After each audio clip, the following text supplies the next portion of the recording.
Welcome, everybody. We're here to take note of the fact that journalism is alive and well and feisty, especially at the New York Times. Hey, did you send it? He's lying.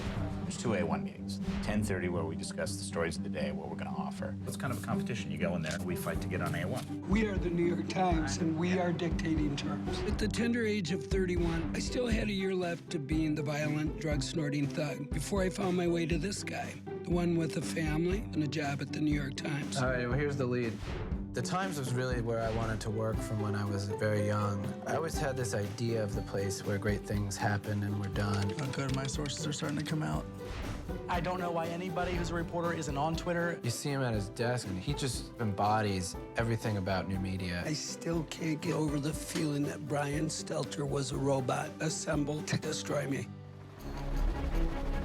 The old newspaper model is dying. It's this kind of collision of two worlds, and this new world that just kind of wants to crack it all open. So this is about WikiLeaks, which is a website. They didn't have to drop this off on the front step of NBC News or the New York Times. They just dropped it off on YouTube and waited for everybody else to find it. The bottom line is, WikiLeaks doesn't need us. In the immediate moment, we're in the middle of cutting 100 people out of a staff. How scared are you right now?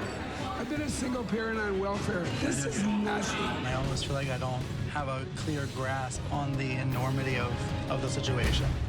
Could the New York Times, go out of business? If you think of the history of these institutions, Watergate, Abu Ghraib, I think we're at a dangerous moment in American journalism. Some stories are beyond the database. Sometimes people have to walk past the conventional wisdom. They asked if anybody who wanted to volunteer for Baghdad, so I'm going to Iraq.